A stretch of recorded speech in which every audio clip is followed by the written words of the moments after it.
Welcome to Capture the World with Dee. Interviews with companies and individuals to learn more about digitally capturing the built world.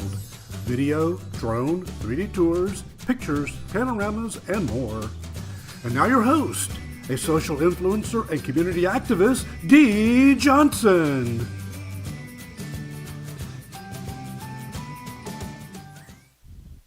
Good morning, everyone, and welcome to Capture the World with Dee. I'm your host, Dee Johnson. Let me fix that quickly. Sorry about that, guys.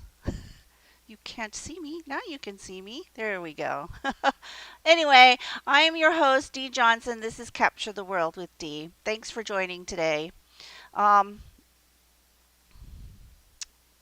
my guest today is the co-founder of SiteScape, an app that lets you scan anything, anywhere. This guy is super impressive. He's got a great background.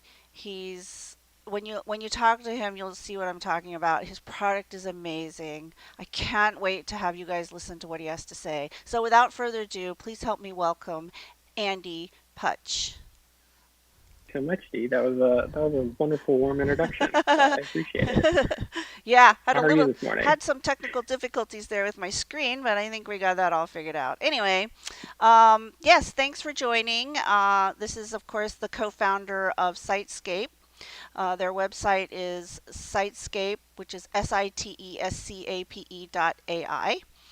Andy Putch. So, Andy, why don't we start by having you tell us a little bit about yourself, your background, and how you got involved with SiteScape? Yeah, absolutely. So my interest in kind of 3D and mapping really goes back to a time that I spent at a drone-based mapping startup called Drone Deploy. And so their basic product was using DJI drones to go out and plan autonomous flight plans, take a bunch of photos, upload those into the cloud, and then process them with a technique called photogrammetry to do a full 3D reconstruction of whatever the environment that they had kind of covered with the drone. And then you would get a full textured mesh, point cloud, orthomosaic, and this was something that we were going after very enterprise first use cases, and had a lot of customers in mining, in agriculture. But the real big kind of emerging industry was construction, and how this could enable, when you are doing large earthworks projects, looking at the grading of different,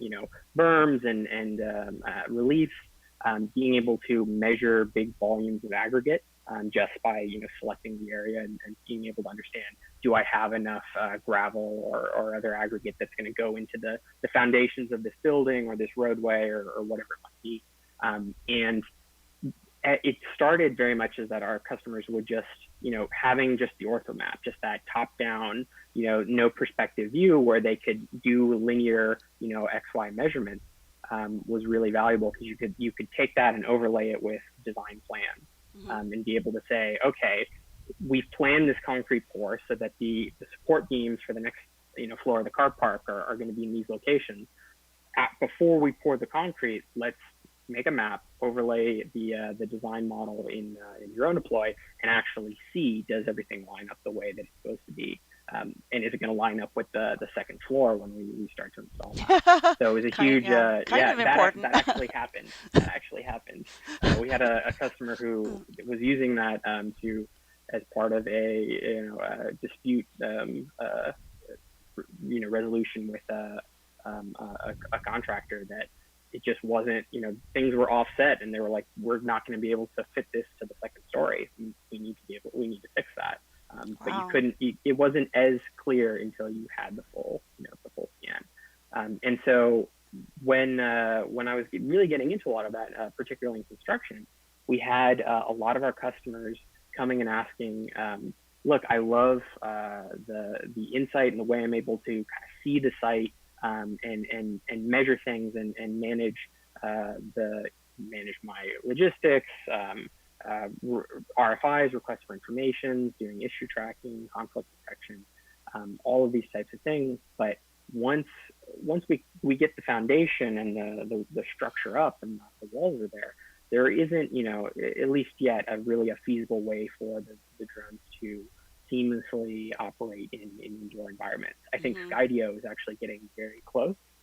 They have by far the most, intelligent drone system on the market. It can navigate through like forests, but the challenge is it still needs to understand what its mission is, be able to Mm-hmm. adapt to challenges and other things.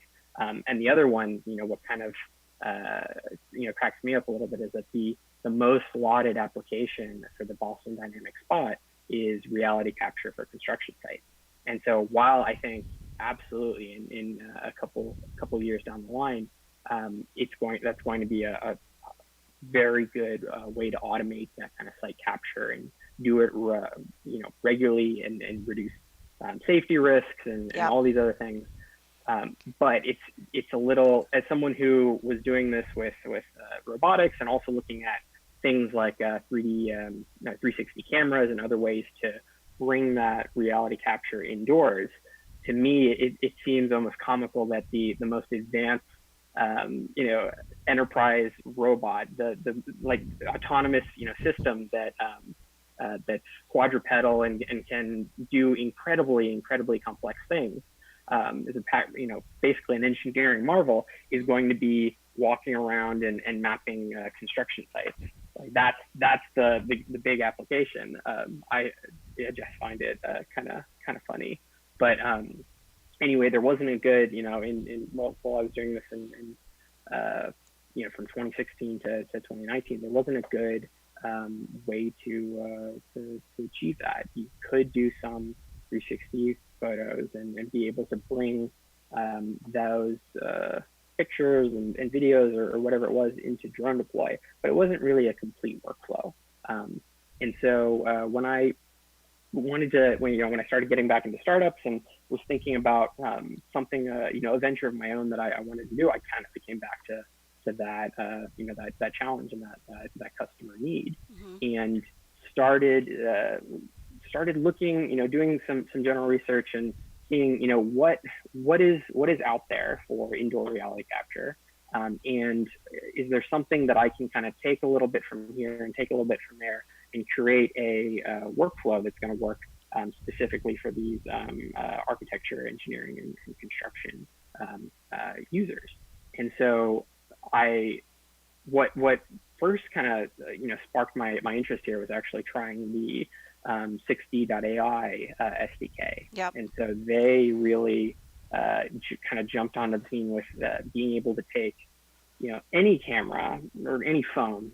It really did need the latest iPhone, but the prospect that any phone could not only understand planes and surfaces to do basic AR tracking and putting virtual content in scene, but actually understanding the full geometry of its environment, and not only that, generating a texture that updated over time. And I play around a lot with that, but it wasn't the geometry did have, there were gaps, and I think for AR, like 6D was focusing on some of those gaps and those holes and kind of funky geometry. It's okay, because 9 out of 10 times, whatever your digital content was, it wasn't reacting or it wasn't interacting with the scene in a way that really showed those wrinkles and flaws. Mm-hmm. And it was even more so with the texture, that the textures would often be very blurry, and there'd be kind of misalignments Mm-hmm. and other things. So after talking with some very early customers and exploratory conversations, it just wasn't quite at that fidelity that it was going to be useful in the field. But I kept looking. I got the Ryko the Theta Z1. Did a lot of testing with Matterport to see what could how is there opportunity in the way you capture the data to really improve the dollhouse view, or that actual 3D model that they're able to produce. And it ended up being that the workflow does take a long time to per square foot. It's a lengthy capture flow, especially if you don't have the equipment that kind of makes it work a lot more effectively, being the high resolution 360 camera, or better yet, their Pro Yeah. 2 models. Yeah. And I also jumped into the Intel RealSense. I thought that was also a really incredible piece of hardware that was kind of Occipital hasn't been pushing the structure sensors as much in the last year or so. But Intel has kind of emerged to really move that forward with some rather accessible hardware that does produce good results. But with all of these different things, it wasn't quite. I couldn't put together the solution that I was really looking for. And then it kind of changed when I was. There were rumors, and I was kind of hoping that Apple would get into RGBD and bring this to their suite of products. And so there was rumors it was coming to the iPad, and then it actually did. So immediately picked up the 2020 iPad Pro, and decided that ARKit was going to be my quarantine project. So started really diving into that and into Xcode and prototyping a couple of different things. And that's when I connected with my co-founder, Jim Selikoff, and we started collaborating over Slack and GitHub and whatnot. And we at first were doing the kind of mesh geometry and then applying a texture, but also it still wasn't.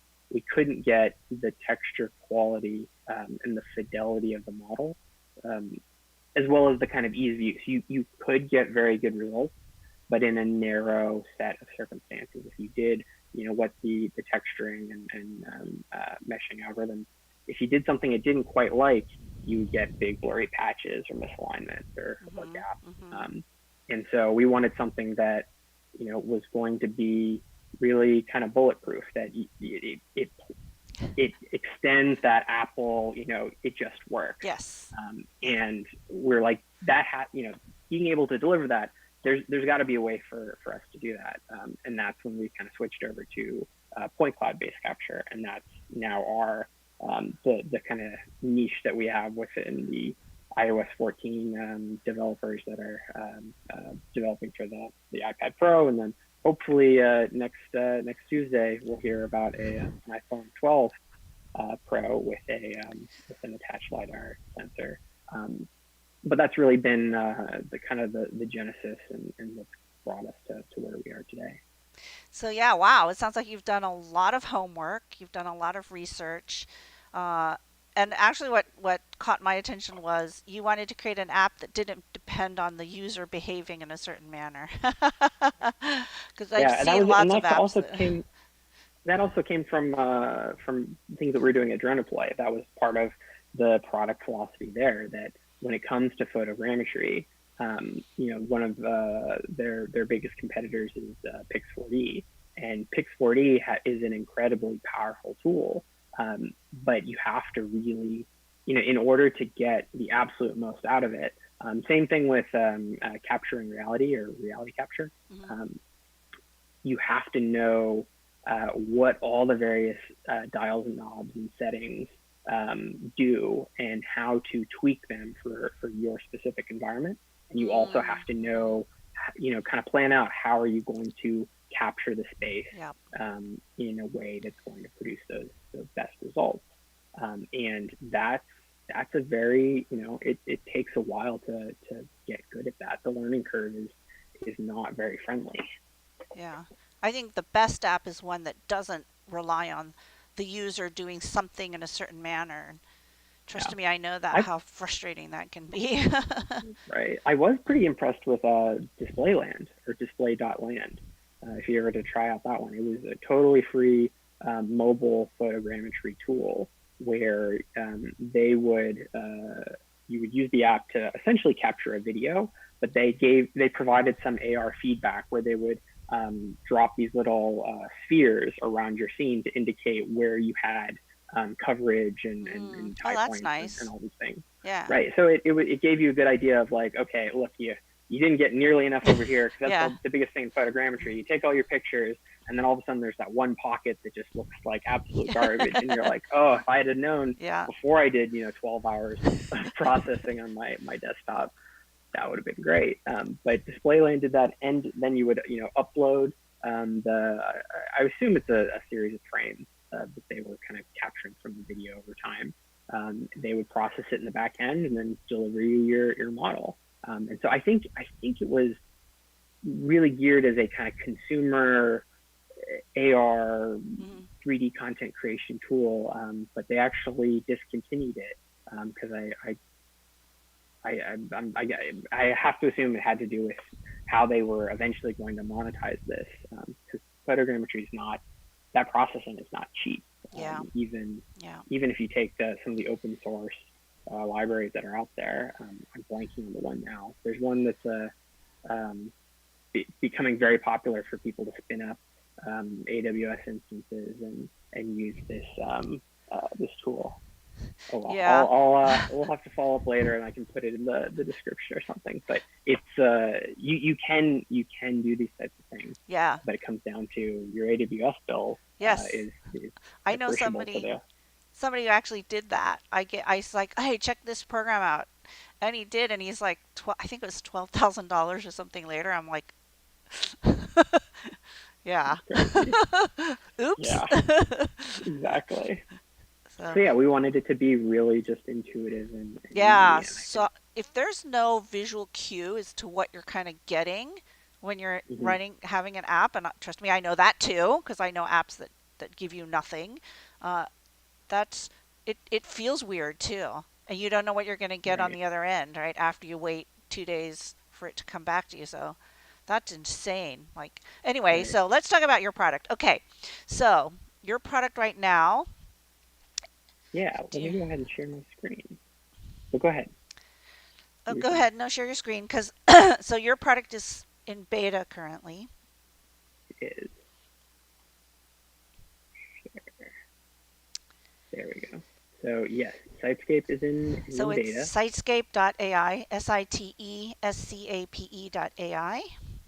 Exactly, and this is where you would come to join the beta. It's just you sign up, give an email, and we send out test flight invites to basically anyone that signs up. We're more than happy to add you in, and we're slowly but surely scaling that up, getting a lot of feedback from the field and a lot of interesting use cases. But the core app is essentially this. It's like so cool. we very much modeled it off of the camera app in iOS. You just hit go, you start recording, and all these points that you're seeing accumulate are like tracked objects in AR, and they're being overlaid on top of the real environment. So with that little camera pass-through slider, you can choose to either show or hide the live camera feed that's being used to generate all this. Look at that. And then this is what it's so cool. Look at that. Look at that. Amazing. And what gets a lot of people that, when I show them this is really that, like, how fast it's actually being produced. That typically any way you do this, the amount of post-processing really is significant, whether it's on device or in the cloud. But because this can really just support all of this in real time, it's a much faster way to do it. And so if you are curious, on Sketchfab we have a collection, the SiteScape Beta 3D scans. So these are just submitted from various beta testers that have tried out the app and are using it for all sorts of different things. So this one I want to say is in Cambodia. Wow. At one of the Wat religious sites, but okay, so you get so first of all you have to have the new iPad, the 2020 iPad, right? Exactly. And then is this an app that you install?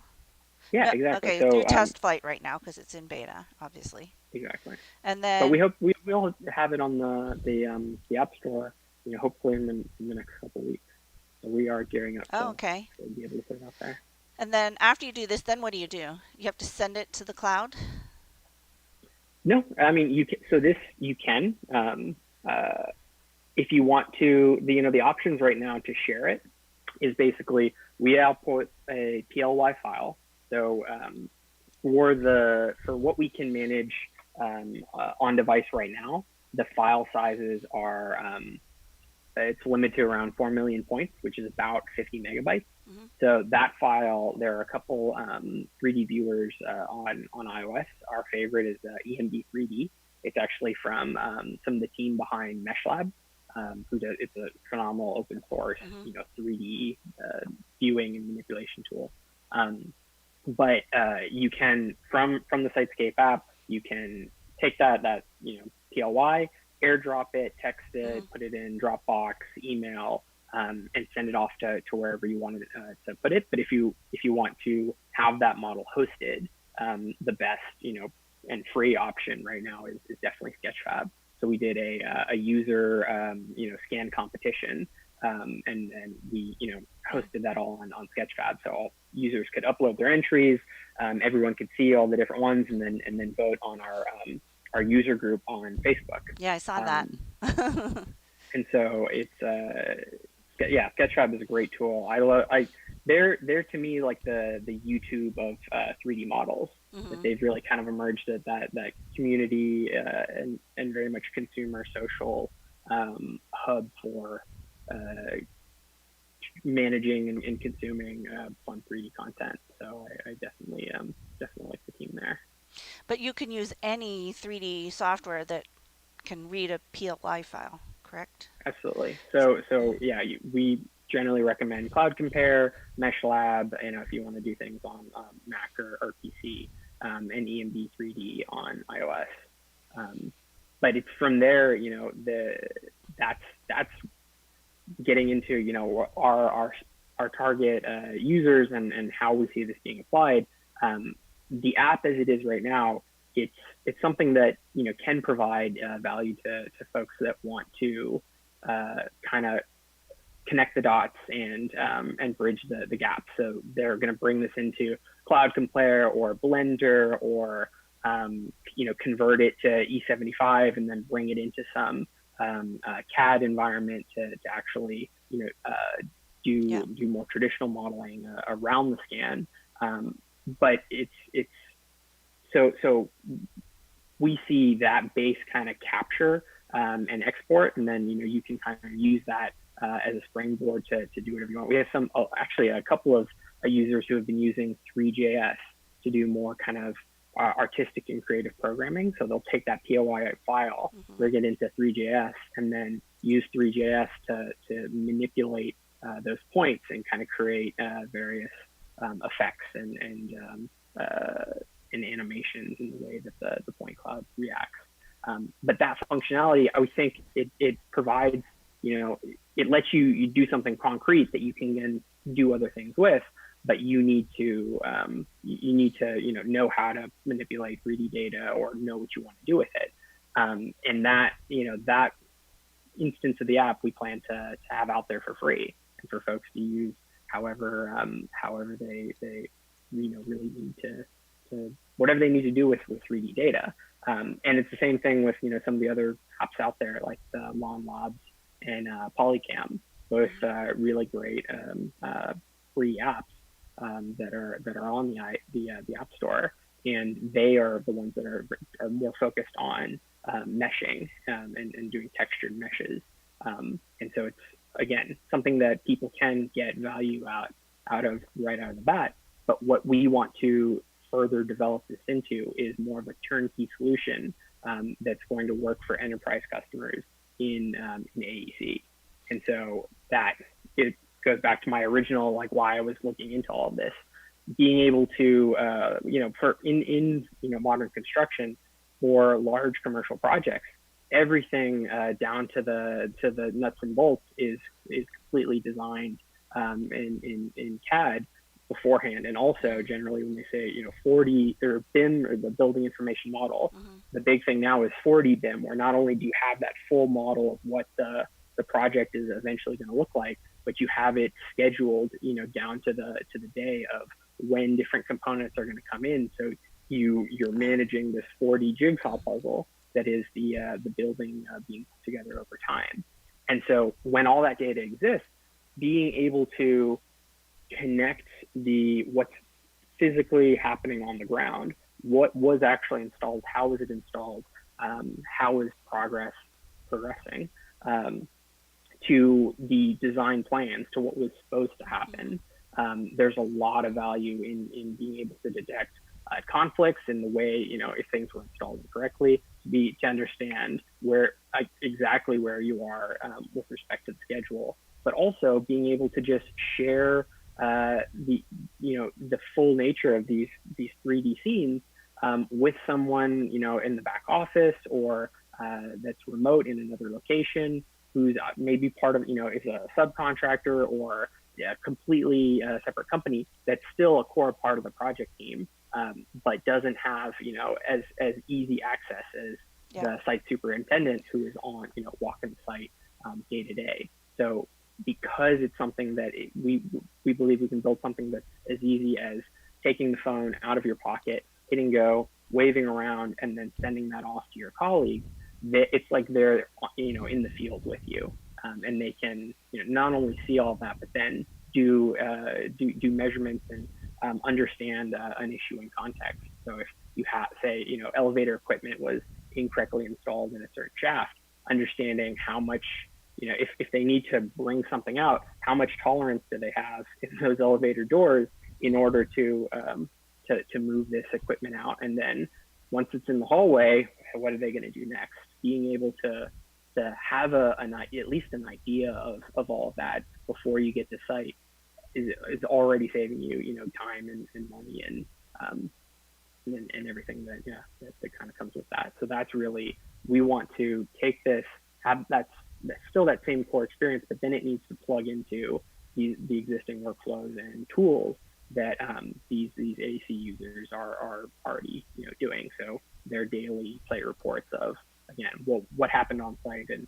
who was there, and the building information modeling systems. The biggest ones being AutoCAD, Revit, Navisworks, and Graphisoft ArchiCAD. Yeah, I know. When I spoke with you yesterday, you were talking that this is mainly for the AEC industry, and that's what you're targeting. Mm-hmm. But I'd love to see this where you can scan the interior of a home and get a bitmap or point cloud, and you can easily generate a floor plan from that. Yeah, absolutely. And I think whether we have our users that use the free version of the app, that go ahead and do that themselves with uh, one of the floor plan services Yeah, that are there's a out ton there. of them out Um, there. or I expect that Magic Plan will jump onto this, and that's their core business, Yep. and I really hope that they'll put out a solid solution that is really seamless and works. And Yep. the other even one, Shaper 3D has really done a lot in making it just easy for anyone to create CAD models on an iPad. So from like a user experience and UI perspective, that's not an easy task. They've really created a great product that's able to do that. And now they're working on how do we take a scan of your apartment, and you want to do renovations or this and that, bring it into our CAD environment, and immediately start designing there. That's the type of like seamless workflow that really interests me. But like you said, we do intend to have a free version of the app that provides that core point cloud scanning capability. And if you look at the website now, it's very open ended, because we wanted our beta testers and users that just want to have access to point cloud capture to really use this in new and creative ways. Because the one of the biggest parts of all of this is that there's no like the ability to capture 3D this easy just has never existed. Yeah. There's so many things that it just wasn't worthwhile, and now that's That is very true. Yep. that's And the this case. can capture outside. This looks terrific. There's some really impressive models that people have captured. Yeah, they. I love the airplane ones. So there's a couple of helicopters, and Mhm. because I'm an aerospace buff. I think this is from the Canadian flight demo crew. Um, there's even smaller objects. It definitely is better suited to room scale environments, and it does also perform comparably, like, quite well in outdoor scenes. But just by the nature of how these like time of flight sensors are working, having just IR sunlight in the background, that just it's just ambient interference that makes the depth sensor's job harder. So it's always going to perform better in indoor spaces. But Apple has done actually a very good job of adding robustness so that it can handle some outdoor scenes when needed, and I think that adds a lot as well. So what about accuracy? So that was one of my kind of first questions, because I did a lot of that at Drone Deploys, understanding what should our customers expect when they produce these models, and how much can they rely on the setology of the measurements that come out of that. So I did a little study in my basement, marked it up with yellow tape, and nice, I had some nice flat concrete floors, and then wooden walls and different things. And so I measured everything with a tape measure, and then, had that scene kind of set up, and then mapped it 9 different times with 3 different settings using the SiteScape app, and then went back and digitally measured all of those lengths in Cloud Compare. And so what I ended up with, the data set and all of this is on Google Drive. So I'm happy to share that with folks. I've also posted on Twitter before. We found that the average error in linear measurements was just under an inch. And so there were some that could be a lot more accurate than that. And the worst measurements we got, there were 2 that were between 2 and 3 inches. Over a span of?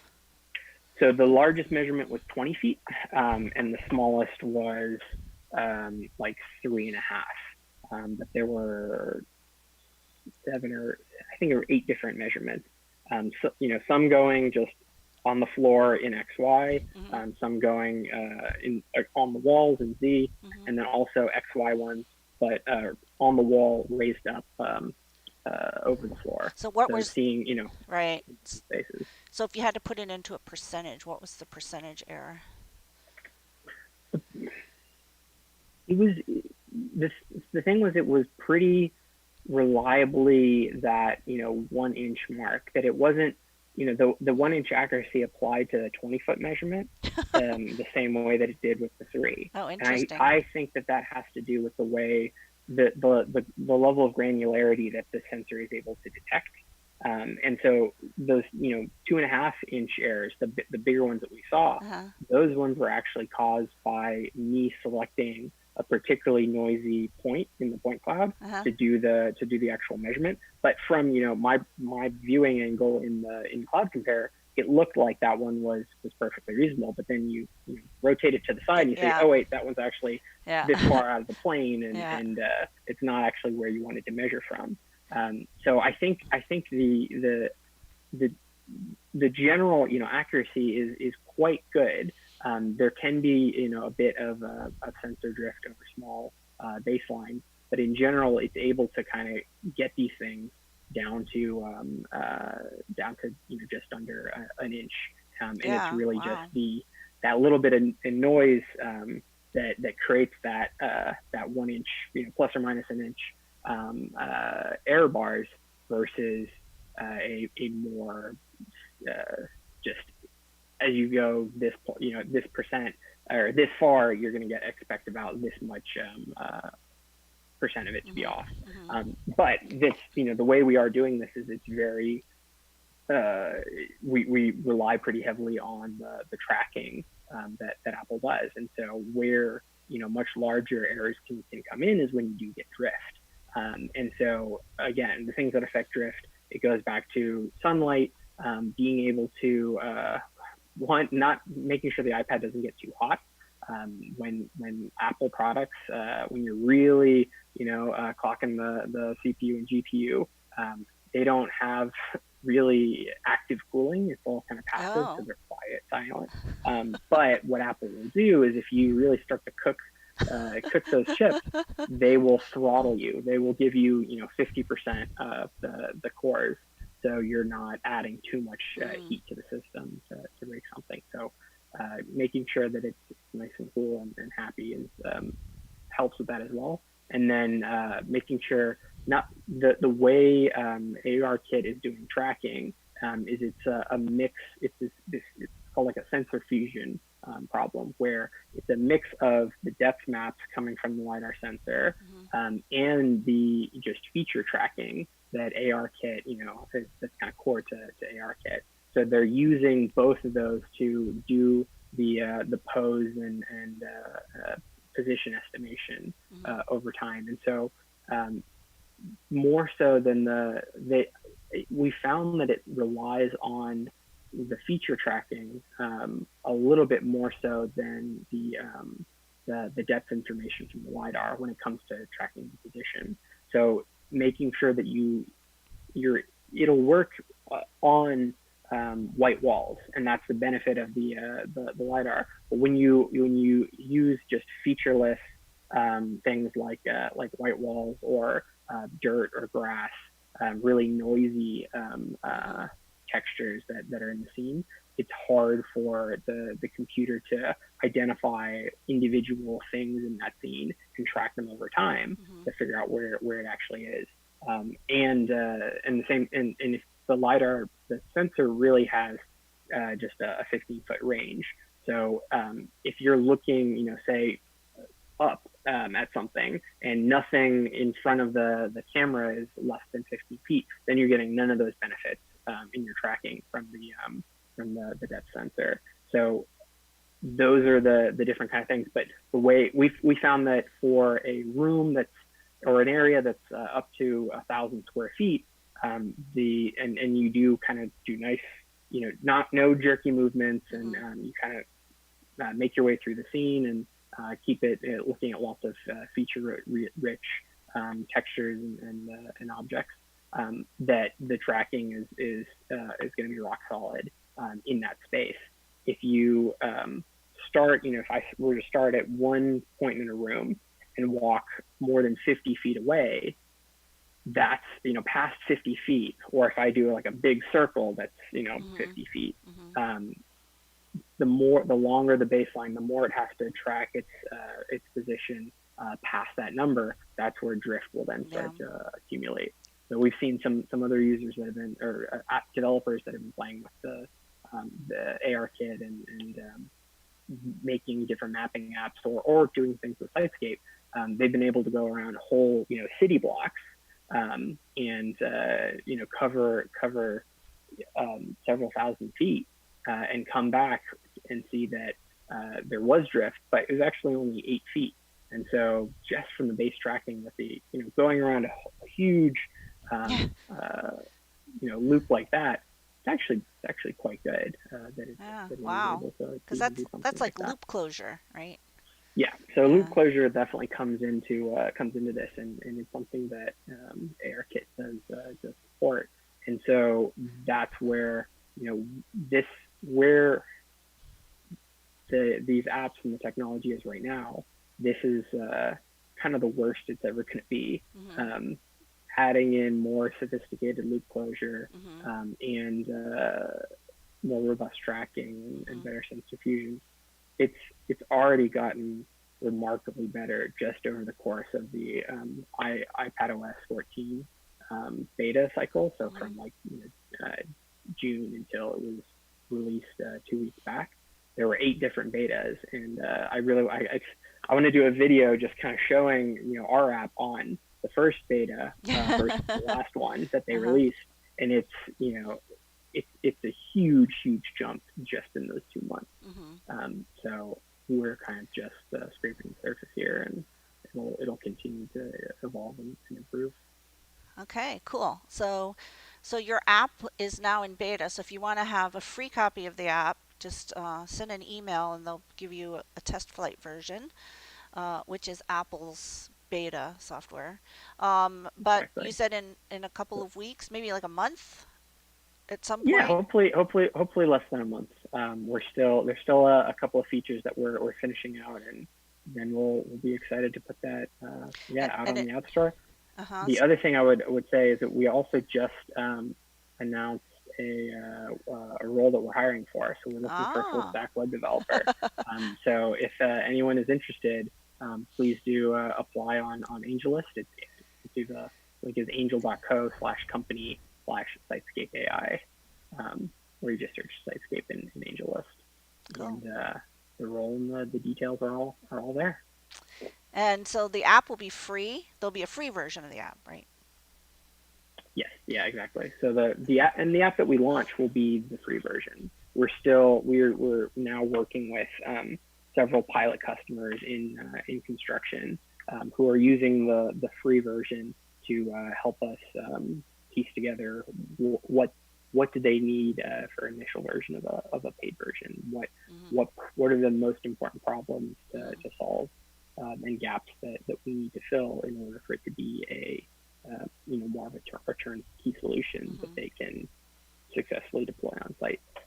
Yeah, I can see so many uses for this. I can see residential real estate um, people just getting their iPad out, scanning, getting the point cloud, going to somebody like Arc Studio for $10, you get a floor plan. Couldn't be easier, right? Yeah, yeah, and the amount of like time that would save you compared to It's time, it's alternatives. the cost. You get to see that you have what you have. So you won't Right, leave a site without seeing that, which is key, exactly, right? Yeah, yeah, exactly. totally. I can see this being used in the insurance industry. So I don't know how easy it is to take a PLY file and change that to like an SKX file that you can pull into Xactimate, but I can totally see this down the road. I see good things for Right. you. Thank you, thank you. Yeah, we do anticipate there will be follow-on markets. Insurance being a great one. If Yeah. you look at, Lemonade's already made big jumps in terms of doing more intelligent home insurance and premium setting, um, and adding that next layer of not only do you take a couple photos of your high value items, but getting the entire apartment or home that you have and being able to train their same models to understand um, other just completely unknown risk factors and Hmm. factor that Yeah. into their premium setting. Okay, I have a question, but it's kind of off topic.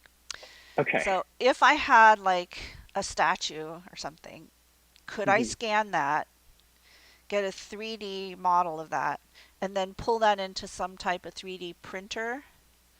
Mm-hmm. Yeah, you absolutely could. It's the with Sitescape, it's going to be a little harder. I think we would have like for those really fine details, we would have a little bit of an advantage over some of the meshing ones because the way ARKit does some of the meshing, once you get to a certain below a centimeter, really, Yeah, it that starts to be the limit. That's being yeah. improved by Line Labs actually has made some improvements there, but what you would have to do with Sitescape is, get in there, go real slowly, or put it on a turntable, Uh-huh. and capture the object. You don't want to go closer than a foot. Basically, if you get too close, then it doesn't deal as well with that. But you would bring it into MeshLab or Cloud Compare and generate a surface from that PLY. So it will kind of do a nearest neighbor or Laplacian Hmm. best fit to say, here are all these points. What's the optimal surface that those points could represent? And we've had success with users, trying that out. Um, I think the problem mostly is that one, the textures, when you're trying to generate complete textures from just point data, it's not going to look as great. And it's always the points themselves, I think the human brain is able to fill in those Yeah. Yeah. gaps, at better, and that's what we're kind of trained to do. Than a computer trying to Yeah. do its own, yeah, filling in. And the other challenge is when you do those surface estimations, they're not bulletproof. There are again some settings and different ways to go at the problem to get a better optimized solution. But because it is, the core algorithm is it's just an optimization. It's saying given x endpoints, uh, do a bunch of math to come up with what is the best. What does that algorithm say is the best 3D topology that those points could represent? And so when you look at optimization problems, the optimization could be, it's the best that the algorithm could come up with, but the best it could come up with is actually just kind of a garbled mess. So it depends on, what was it a good scene, or was it good topology that plays well with the way the algorithm handles data, or is it something that it just throws its hands up and says, you got things going out over here and there, and it's a total mess. Okay, so we had a first today. Andy mentioned Laplace. I never thought in one of my YouTube videos Laplace would come up. I'm glad I'm the first. He's big in 3D topology. You sound like my son, the computer science guy at Berkeley. He talks in That's like, you know, theories, and it's cute. right. It's very You cute. go back to the math. Yeah. Yeah, no, I love this kind of stuff. And so now that I am kind of comfortably in the world of 3D, I really enjoy this. I was, aerospace undergrad, and thought that I would do more, aerospace related systems. That's what got me into the drones. But now that I've kind of caught the 3D bug and seen the wave of spatial computing, I think this is a really exciting place to be. That, like I was seeing before with 6D and Intel bringing the cost down on different pieces of hardware, I think we're really at an inflection point right now where 3D is, going to start really proliferating. The barriers, the hardware costs, and the software ecosystem, the sketch fabs and the cloud compares, all these tools that handle 3D really well, are finally becoming accessible and the 3D world is just now starting, and it's going to take off. And with the hardware that people can just buy, like me, and I can play with it, somebody who doesn't know anything, right? So it's an exciting time, and you're at the forefront. So here we go. Buckle your seatbelts and hang on. Absolutely. Happy to. So great. Let's I'll keep in touch, and when you have some more new features and your app comes out, we'll have you come back on and talk about all the exciting things you've been up to. But great. Yeah, thank you so much. It's a pleasure. Yeah, I've learned a lot. I hope everybody else has too. This has been Capture the World with Dee. Thank you everybody for joining, and I'll see you all next week. Bye bye.